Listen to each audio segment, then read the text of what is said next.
안녕하세요. 4G 연구소의 4G입니다. 이번에는 핸드폰이 요금제가 어떻게 변화되었는지 알아보려고 해요. 좀 옛날 자료여서 조금은 변동이 있을 수 있다는 점 미리 참고해주세요. 저는 SKT 기준으로 말씀드릴게요. 나머지 동사도 다 비슷해요. 먼저 2G입니다.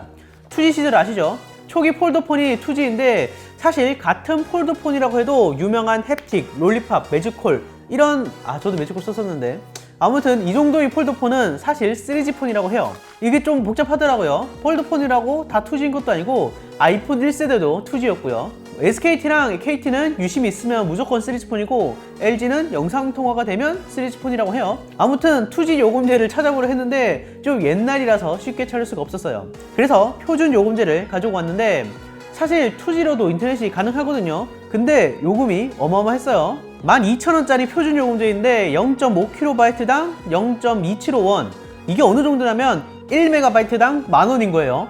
사실 예전 핸드폰 인터넷은 네이버 이런 게 아니라 전용 포털에서 게임, 음악 이런 거 다운받는 정도여서 지금 쓰는 거랑 리소스가 다르긴 해요. 그래도 1MB당 만원 좀 많죠. 그리고 음성을 보면 1초당 1.98원이라고 해요. 10분 통화하면 1,200원이죠. 다행히도 문자는 50건 무료로 주네요. 2G 요금제 같은 경우에는 데이터를 많이 쓸 일 자체가 없다 보니까 데이터에 대한 요금이 상대적으로 높게 책정되어 있고 또 초기다 보니까 전화 요금도 높게 책정된 것을 볼 수 있어요. 다음은 3G로 넘어가 볼까요? 3G도 꽤 재밌어요. 이게 초기 3G 요금제인데 34,000원짜리 요금제가 음성 150번, 문자 150건, 그리고 데이터 100메가예요. 54,000원부터는 데이터가 무제한이에요. 그리고 음성으로 64,000원에서 94,000원까지 차이를 뒀네요. 이때까지만 해도 전화와 문자로 통신 요금을 구분해 준 것을 볼 수 있어요. 사실 속도 제한이 QoS가 있긴 한데 3Mb라서 3G 속도랑 크게 다를 건 없겠죠. 그리고 그렇게 2011년 중순 4G LTE 시대가 시작되었는데 처음에는 데이터 무제한 요금이 없었어요. 이렇게 34,000원대 요금에는 3G보다 데이터를 더 많이 줬지만 5만원대로 넘어가면 데이터 무제한이었던 게 1.2GB로 9만원 이상으로 들어가면 데이터가 10GB로 많이 줄었어요. 3G 요금제보다 전화나 문자가 비슷하거나 오히려 더 적기도 해요. 초기 LTE 구축 비용이 어마어마했기 때문에 이렇게 하지 않았나 싶어요. 그러다가 2013년 3월 T끼리 요금제라는 게 나왔어요. 기본 요금은 조금 올라갔지만 SKT 고객끼리는 전화가 무제한으로 바뀌었고 문자도 무제한으로 바뀌었어요. 그리고 몇 달 뒤인 2014년 4월 LTE 무제한 요금제를 출시하게 되죠.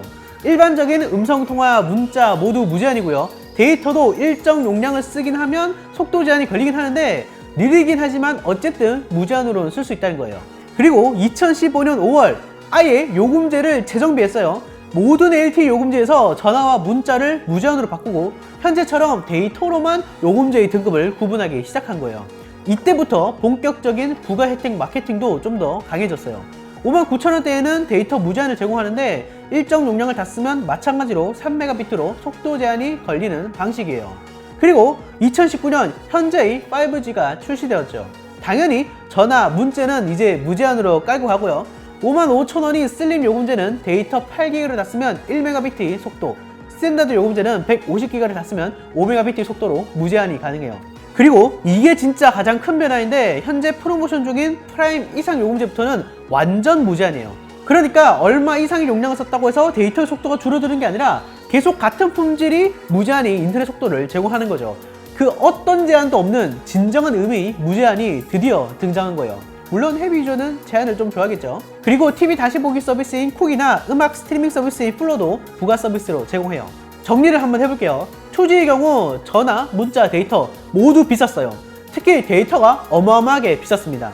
그러다가 3G로 넘어오면서 QoS가 걸린 데이터 무제한 서비스가 등장하기 시작했고 LTE로 넘어오면서 전화, 문자가 무제한이 되었어요. 이때도 데이터 무제한이 존재하긴 했지만 일정 이상의 용량을 쓰면 속도 제한이 걸리게 되어 있었죠. 그러다가 지금 5G로 오면서 전화, 문자, 데이터 모두 제한 없는 진정한 무제한 요금제가 나오게 된 거죠. 5G 시대는 AR, VR, 초저지연, 초고속 이런 것들이 중점적이 되다 보니까 더 많은 데이터를 요구를 하기 때문에 그런 시대의 변화에 발맞춘 요금제 변화인 거죠. 보면 과거에는 요금제를 결정하는데 음성과 문자에 좀 더 많은 비중이 있었다면 점차 데이터 중심으로 바뀌어갔어요. 이제 또 어떤 요금제가 등장하게 될까요? 사실상 거의 모든 게 무제한이다 보니까 이제는 부가 서비스의 싸움으로 갈 수 있을 것 같아요. 자, 영상 봐주셔서 감사하고요. 여러분 생각을 댓글에 남겨주세요. 좋아요와 구독도 잊지 마시고요. 다시 봅시다.